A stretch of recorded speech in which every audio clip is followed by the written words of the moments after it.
Welcome back to Investing Talk Podcast. Today we're looking at Oklo. As usual, before we start, subscribe, like, and comment to this video to support the show. And if there's a specific company you want us to look into, leave in the comments below. So let's get into the analysis. For anyone who's, shared their sources with us on Oklo, you're looking at something that's more than just a stock. It's really an investment in a bold vision for the future of advanced nuclear energy. Right. When we really start to peel back the layers on this company, their competitive edge, their whole moat, it truly begins and ends with their technology. Okay, let's unpack this. We're talking about a world that's pretty far removed from the massive traditional light water reactors we usually think of. Totally different. So what makes their proprietary tech, the Aurora powerhouse and the Pluto reactor concept, what makes that so fundamentally different from every other small modular reactor developer out there? It really comes down to physics and fuel cycles. Oklo is using a proprietary fast fission reactor technology, and the critical difference is, well, it's twofold. First, they are designing these small units to be installed and deployed, very quickly for specific industrial clients. Right. But second, and this is really more important for the long-term economics, their system is designed to use surplus plutonium as a bridge fuel. Surplus plutonium. Okay, now that's where it gets interesting. That sounds like a technical solution with some massive geopolitical and economic implications. Yeah. Why is that specific fuel choice such a game changer? It's revolutionary. It is because it solves one of the nuclear industry's oldest problems, which is long-term waste.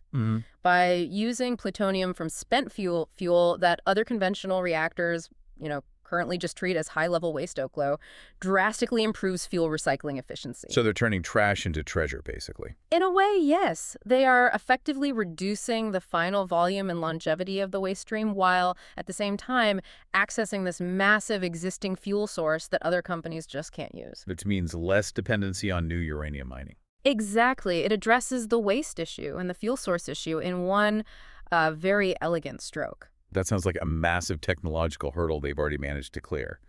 But, great tech on paper doesn't always translate. Of course. Do we have the validation to prove this fast reactor concept isn't just, a theory? We have proprietary validation, which is, I think, even better. They recently completed a really critical technical milestone, a multi-day plutonium fast-spectrum critical test suite. And who was that with? Crucially, they did this in partnership with Los Alamos National Laboratory at the National Criticality Experiments Research Center, or NCRC. Wow.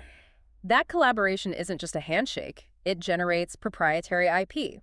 It creates data and benchmark information for these plutonium-fueled systems that, well, few, if any, non-governmental entities in the world possess. So that unique data is the real moat. It's a crucial, defensible, competitive advantage as they move into the whole licensing phase. And that institutional partnership with the national labs and the DOE, that definitely reinforces their scientific credibility. Yeah. But beyond the technical validation, they seem to have strong operational validation, too. Absolutely. The DOE selected them for 3 different reactor pilots. Plus, they've locked in key partnerships, notably with a heavyweight like Siemens Energy. Which is huge for the supply chain. It signals serious engineering support and credibility.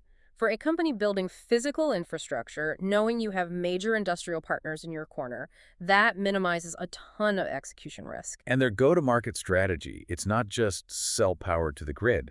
It's incredibly targeted, which I find really compelling. Precisely. They are aiming their compact zero-carbon power solutions specifically at these energy-intensive, high-value industrial clients. We're talking about AI data centers. Exactly. Think AI data centers. These aren't just any customers. Hyperscalers need 2 things above all else: massive quantities of power and absolute reliability baseload power that just never ever shuts off. And for that, they're willing to pay up. A significant premium, yes.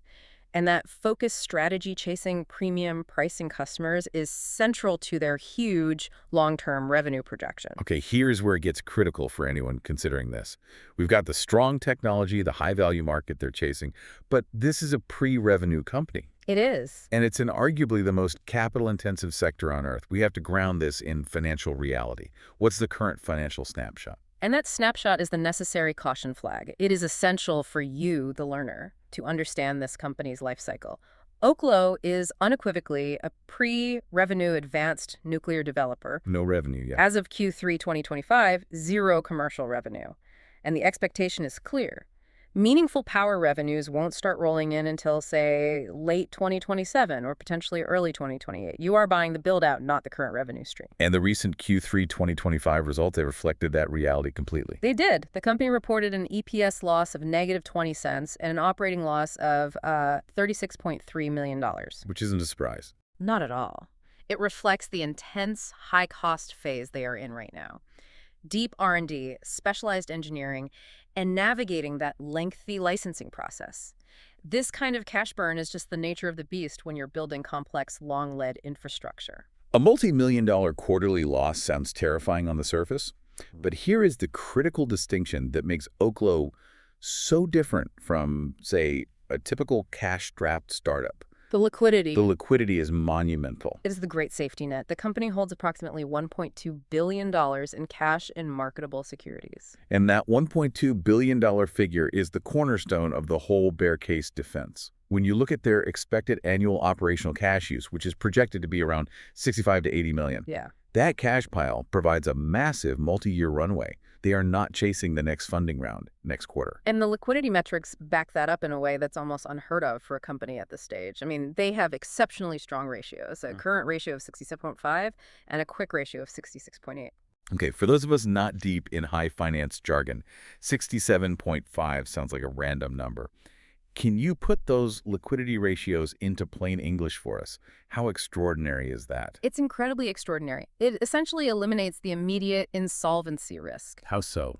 Well, typically a current ratio above 2.0 is considered excellent. That means you have $2 of short-term assets for every $1 of debt. Oklo has $67. 67, wow.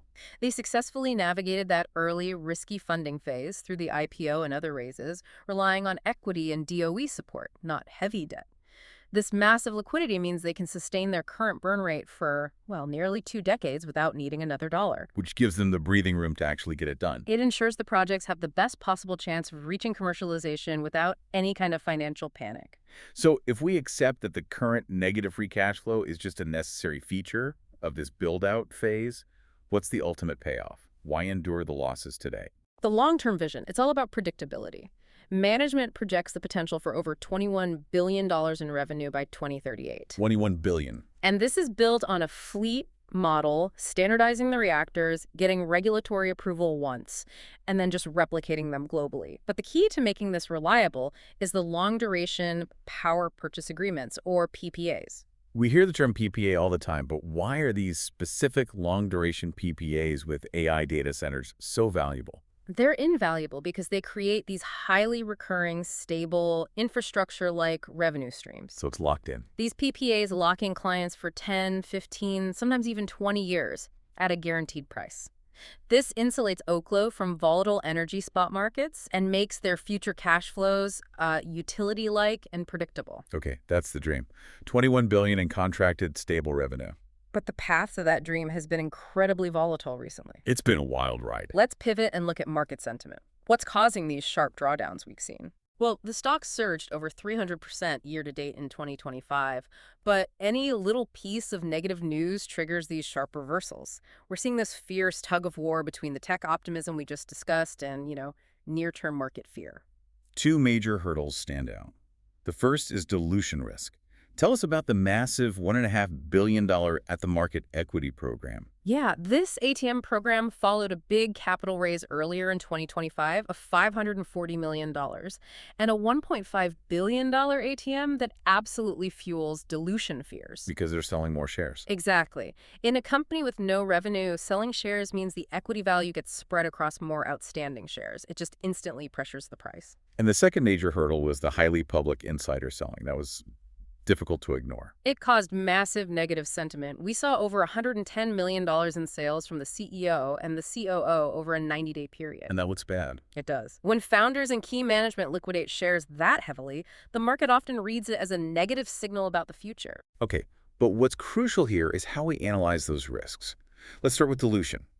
I get the optics are bad, but doesn't having that ATM facility actually ensure project viability? That's the critical nuanced take, yes. While short-term share pressure is undeniable, the ATM ensures flexible, large-scale capital access. Which they need for these huge projects. Precisely. For long-lead infrastructure projects like reactor development, building a nuclear facility takes billions. In an industry this capital-intensive, having that secured access greatly reduces the ultimate risk of, insolvency or having to halt development. So it's a trade-off. It is a calculated trade-off.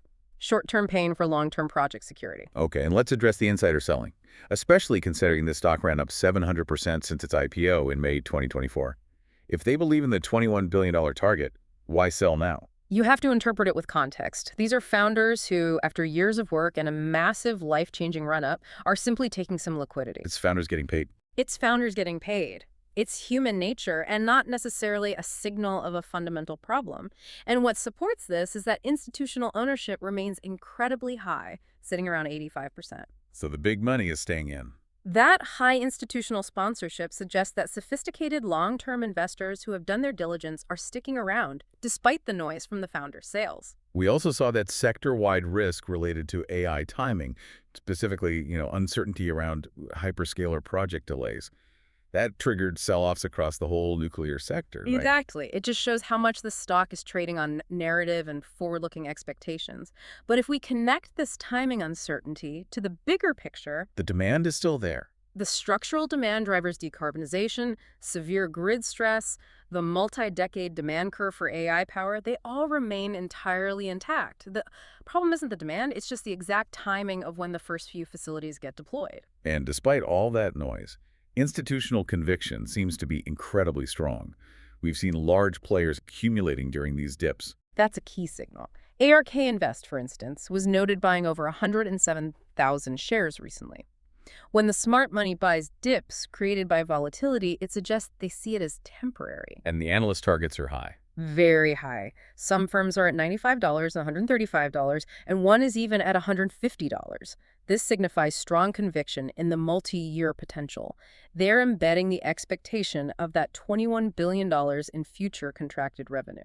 So for the listener who's processed all this and is looking at potential entry points or markers to watch, what are the actionable items? What should we be monitoring over the next, say, 3 to 6 months? The focus has to be entirely on the catalyst calendar, not on revenue. We already know that's non-existent. Right. The key short-term event will be the Q4 2025 earnings report, likely late February or early March 2026. Investors need to scrutinize updates on the cash runway, making sure that $1.2 billion is still strong, and, more importantly, project-level milestones. Specifically with the Aurora INL prototype. Yes, exactly. And regulatory progress is always the elephant in the nuclear room. That timeline is the single biggest risk factor, isn't it? It is the ultimate bottleneck. Investors need to watch for any clarity or hopefully acceleration on the Nuclear Regulatory Commission, or NRC, timeline. Nuclear licensing is historically complex and slow. Any update suggesting they're streamlining the process or advancing the approval timeline would be the single largest de-risking catalyst the company could provide. And finally, those commercial signals. We talked about the AI data center target. We need proof that customers are actually lining up. Absolutely. Any announcement of non-binding memorandums of understanding or MOUs or framework PPAs with those high-value industrial or AI clients, that would be the biggest positive sentiment catalyst we could see. That's when it gets real. That is the moment the market truly re-rates the stock, when it moves from a narrative about potential to a portfolio of contracted projects. Stepping back, the macro environment really does favor Oklo. The global SMR market is growing, and the insatiable demand for clean baseload power from AI is only escalating. It sits right at the nexus of those two huge trends, which raises the question: will Oklo's proprietary tech and strong government partnerships let it capture a massive slice of that market before competitors catch up? The upside there could be huge. The speculative upside, fueled by market scarcity, is huge. And of course, there's always that speculative chatter about potential M&A fueled by the big IPO gains the company saw. Yes, the rumor mill suggests data center giants, desperate to secure their future energy supply, might just try to acquire a company like this outright. Bring their power generation in-house. Exactly, and bypass the whole utility grid complexity. It's unconfirmed, but it adds to the outsized speculative upside here. So to bring it all together, what is the core long-horizon investment thesis for Oklo right now? Oklo offers significant upside optionality. It's a well-funded advanced nuclear leader targeting the high-growth AI power sector with a differentiated technology.